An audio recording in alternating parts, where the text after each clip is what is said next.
Le coup de marteau. Le coup de marteau avec Alexandre Cuillère-Japroval, avocat au barreau de Paris. Bonjour Alexandre.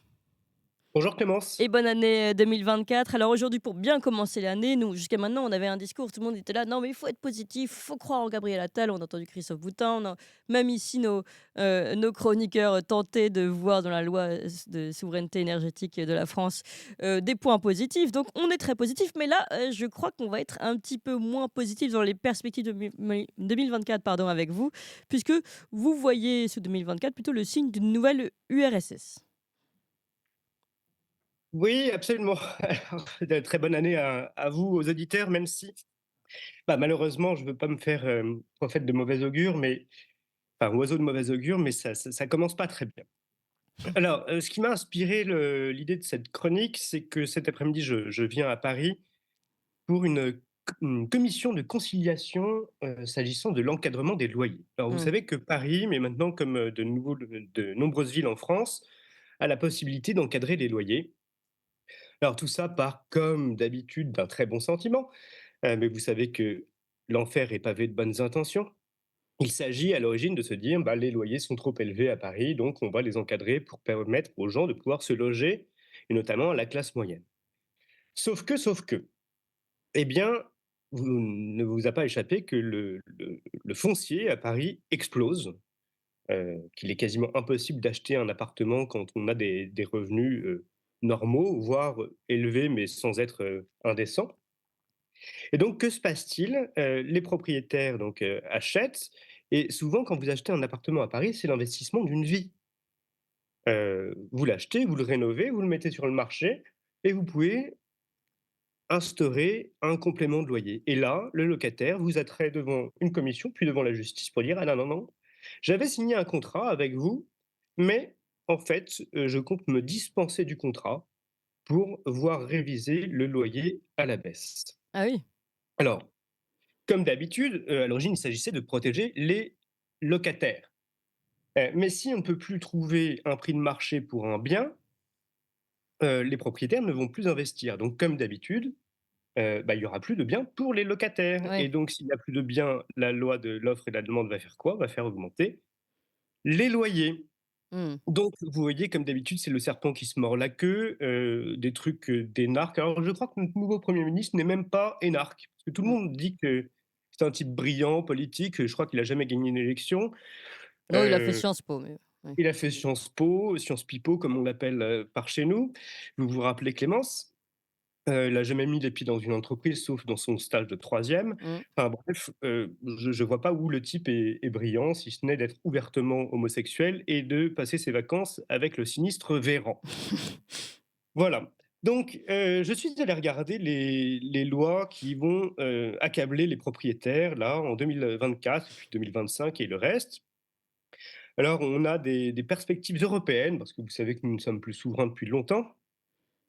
Notamment visant à uniformiser le DPE. Vous savez, c'est le diagnostic de performance énergétique, qui va vous interdire en 2025 de louer certains biens, mais on parle aussi, d'interdire aux propriétaires d'habiter les biens qu'ils posséderaient, s'ils ne sont pas, dotés d'une bonne performance énergétique. Oui, tout à fait. C'est-à-dire que si vous voulez vous acheter une bergerie dans les Pyrénées et vous faire du feu l'hiver, vous n'aurez plus le droit. Alors que je ne vois pas de quel droit ce régime nous interdirait de vivre de la manière dont on le souhaite. Et là, ça nous amène au deuxième point.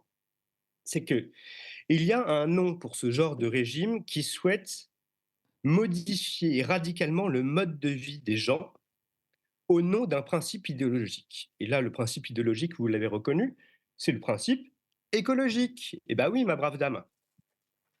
C'est au nom du bilan carbone de la pauvre planète qui souffre, la pauvre planète qui n'a rien demandé, hein. Oui, mais ça vous pensez pas que c'est un faux principe et que derrière, comme l'a rappelé Philippe Béchat juste avant, il y a, en fait, tout simplement une haine de la propriété privée?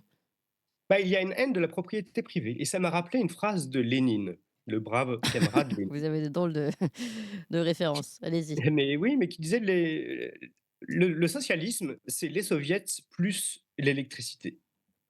Eh bien, l'Union européenne, c'est le socialisme moins la propriété et évidemment, l'électricité et l'énergie. Parce que vous voyez qu'on est en train de se départir de toutes nos énergies à faible coût, comme Mmh. l'énergie électrique nucléaire, le gaz russe, et cetera, et cetera.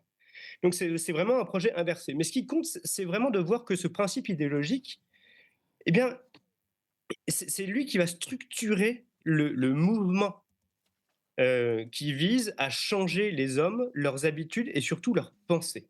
Pareil, j'ai vu qu'il y avait une nouvelle loi qui visait à installer des pots de compost dans les copropriétés. Alors, c'est Oui. très sympathique, hein, le compostage, mais quand un régime vient s'occuper de vos poubelles, c'est-à-dire qu'il rentre dans votre intimité et qu'il vient contrôler votre mode de vie le plus intime. Les Mmh. poubelles, c'est vraiment, vous savez, c'est le premier travail de l'espion. C'est aller chercher ce qu'il y a dans les poubelles pour savoir qui vous êtes, comment vous vivez, Mmh. comment vous mangez, et cetera, et cetera.